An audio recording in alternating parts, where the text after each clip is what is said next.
Hello बच्चों, welcome back हमारे YouTube channel. आज हम आप सबके लिए के आए हैं व्याकरण का एक न्यू चैप्टर। इसका नाम है विभाग। इसके बारे में हम आपको बताएंगे इसे कैसे किया जाता है। आइए जानते हैं कैसे किया जाता है।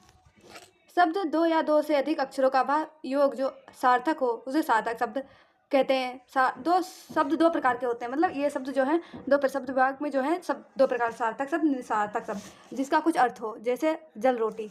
निरसार्थक निरसार्थक शब्द जिसका कोई अर्थ ना हो।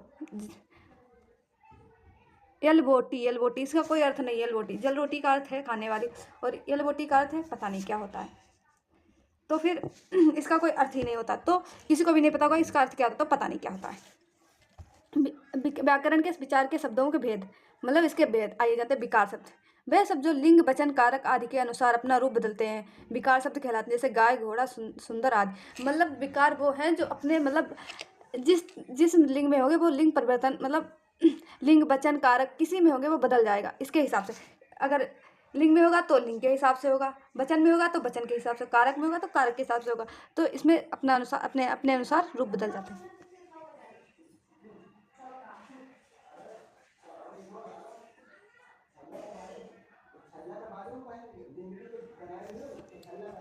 ये आगे जानते हैं। विकार शब्द चार प्रकार के होते हैं, मतलब विकार जो शब्द होते हैं वो चार प्रकार के हैं। संज्ञा, सर्वनाम, विशेषण, क्रिया।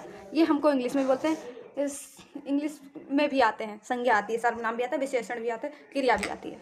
वैसे ही हिंदी व्याकरण में दिया जाता है। आविष्कार, अविकारी शब्द। अभी पढ़ा था विकारी शब्द, अब पढ़ेंगे अविकारी शब्द। शब्द या अव्यय जिस शब्द का रूप कभी नहीं बदला उसे अनविकार व्यय कहते हैं। जैसे अब, धीरे, धीरे तक आदि। अविकार प्रकार, अविकारी शब्द चार प्रकार, ये भी चार प्रकार के होते हैं। क्रिया विशेषण, संबोधक, संबंध बोधक, समुचित बोधक, विस्मयधि बोधक, ये भी चार प्रकार के। आइए जानते हैं। अब जानते हैं संज्ञा। संज्ञा को हम इंग्लिश में नाउन कहते हैं, आप सबको पता होगा। संज्ञा की परिभाषा, आइए जानते हैं संज्ञा की क्या परिभाषा। कि जिस शब्द से किसी व्यक्ति, वस्तु, स्थान, गुण, भाव या अवस्था आदि का बोध हो उसे संज्ञा कहते हैं। उदाहरण के लिए मोहन व्यक्ति, मोहन जो है व्यक्ति है, पुस्तक वस्तु है, जयपुर स्थान है, ईमानदारी भाव है जो भाव है, और बूढ़ा अवस्था है, अवस्था, सभी संज्ञा के उदाहरण। मतलब इस संज्ञा में सबको व्यक्ति, वस्तु, स्थान, भाव, अवस्था सब कुछ आ जाएगा। इसी को हम कहते हैं संज्ञा। व्यक्ति, वस्तु, स्थान, गुण, भाव से ये सभी संज्ञा के उदाहरण है। देखिए ये सब संज्ञा के उदाहरण है। आइए आगे जानते हैं। उदाहरण, व्यक्ति राम, सीता, मोहन। वस्तु मेज, कुर्सी। स्थान दिल्ली, भारत, स्कूल। गुण, मिठाई, ईमानदारी। ये हो गए गुण। आइए जानते हैं। निम्नलिखित उदाहरण में हमें संज्ञा को अच्छे से समझ सकते हैं। आइए अच्छे से समझ सकते हैं, देखते कैसे। सुरेश भाषण प्रतियोगिता में प्रथम आया था, इसीलिए वह दौड़ता हुआ स्कूल से घर पहुंचा। इस बात को अपने माता पिता को बताते हुए वह बहुत खुश लग रहा था। यह सुनकर सुरेश के माता पिता बहुत आनंदित हुए और उसे गले लगा लिया। मतलब वो बहुत खुश हुए और आनंदित होकर गले लगा लिया। आइए जानते हैं कैसे। स्कूल, घर, माता पिता खुश, और सुरेश के माता पिता आनंदित। स्थान हो गया, माता पिता इंसान हो गए, मतलब व्यक्ति हो गए। खुशी एक भाव हो गया, ये भी व्यक्ति हो गए, और ये भी एक भाव हो गया। तो इसमें ये भाव हुए, कौन सा भाव है, कहाँ पे क्या होगा, तो इसी के हिसाब से आइए आगे जानते हैं। इन पंक्तियों में जैसा कि अभी मैंने बताया था, सुरेश माता पिता व्यक्ति, स्कूल घर स्थान, खुश आनंदी भाव, संज्ञा उपयुक्त आदि संज्ञा उपयुक्त हुई।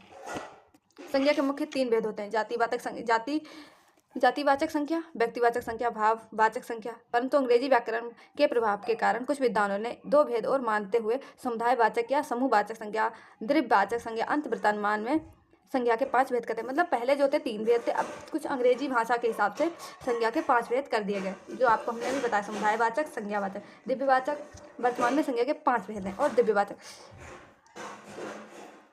आइए जाते हैं। अब जानते हैं जातिवाचक संख्या। जातिवाचक संख्या जिस किसी एक शब्द से किसी संपूर्ण जाति का बोध हो, मतलब किसी एक शब्द से पूरी जाति का, संपूर्ण जाति का बोध हो। ये जाति वो वाली जाति नहीं है, कास्ट वाली, वो नहीं है, का बोध हो, यह शब्द जातिवाचक संख्या कहलाता है। साधारण शब्दों में ऐसा कोई एक शब्द जो किसी पूरी जाति को, उसकी पूर्ण श्रेणी और पूरे वर्ग को संबोधित करता है, जातिवाचक संख्या कहलाता है। जैसे कि वस्तु, कार, मोबाइल, टीवी, वस्तु आदि। स्थान, पहाड़, तालाब, गांव, शहर, अत्यधिक।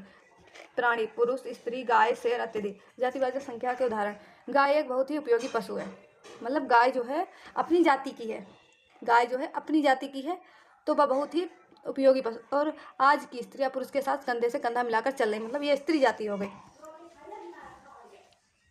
तो उम्मीद करती हूँ आप सबको समझ में आ रहा होगा जो हम आपको समझा रहे होंगे। तो आइए ऐसे ही पढ़ते रहिए।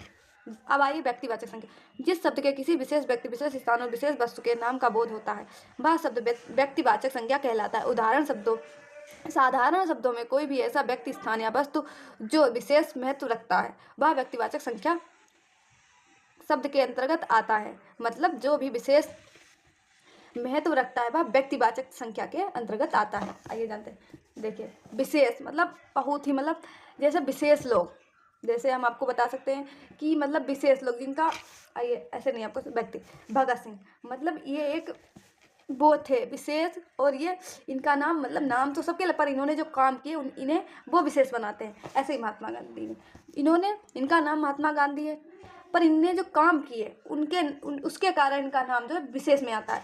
सचिन तेंदुलकर, मदर टेरेसा इत्यादि, ये सभी हैं जो विशेष हैं।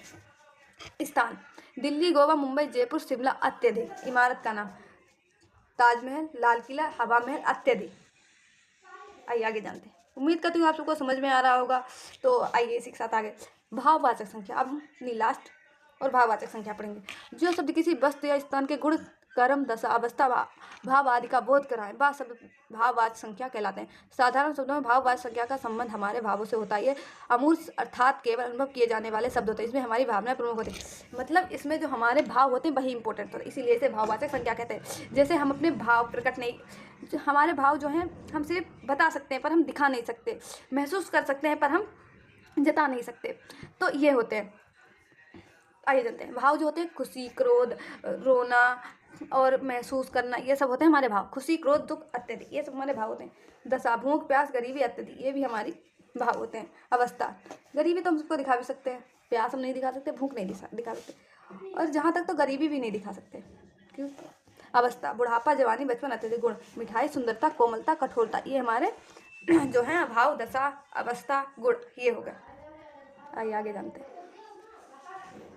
भाववाचक संख्या के उदाहरण। आइए हम उदाहरण के जरिए आपको समझ। राम के वियोग में सीता अत्यंत दुखी थी, मतलब राम के वियोग में वह अत्यंत दुखी थी। वह दुखी थी पर वह किसी से दिखा नहीं सकती थी, बता सकती थी पर दिखा नहीं सकती। वह एक भाव है जो हम किसी को दिखा नहीं सकते, वह हमारा भाव होता है। राजमहल, ताजमहल की सुंदरता का वर्णन करना बहुत ही कठिन है, मतलब कि हम तारीफ तो कर सकते पर किस भाव से कर सकते वो हम नहीं दिखा सकते, तो ये हो गया भाव। आम के पक जाने पर वह मीठा सा भर जाता है। हम आम को खा सकते हैं और उसे महसूस करते हैं, पर यही जो महसूस हम करते हैं वो हम दूसरों को नहीं दिखा सकते। इन पंक्तियों के दुखी, सुंदरता और मीठा शब्द भाववाचक संख्या के शब्द के उदाहरण है, क्योंकि ये शब्द भावना और गुण का बोध कराते हैं। मतलब जो मिठाई आम का है उसका गुण है मीठा, तो वह मीठा लगता है, उसका जो हम खाते हैं वो हमें मीठा लगता है, वह हमारे अंदर भाव प्रकट होता है, पर हम किसी को दिखा नहीं सकते कि हमारे अंदर ये भाव प्रकट होता है। आइए इसी के साथ जानते हैं हमने आपके लिए जो है महत्वपूर्ण बहुविकल्प।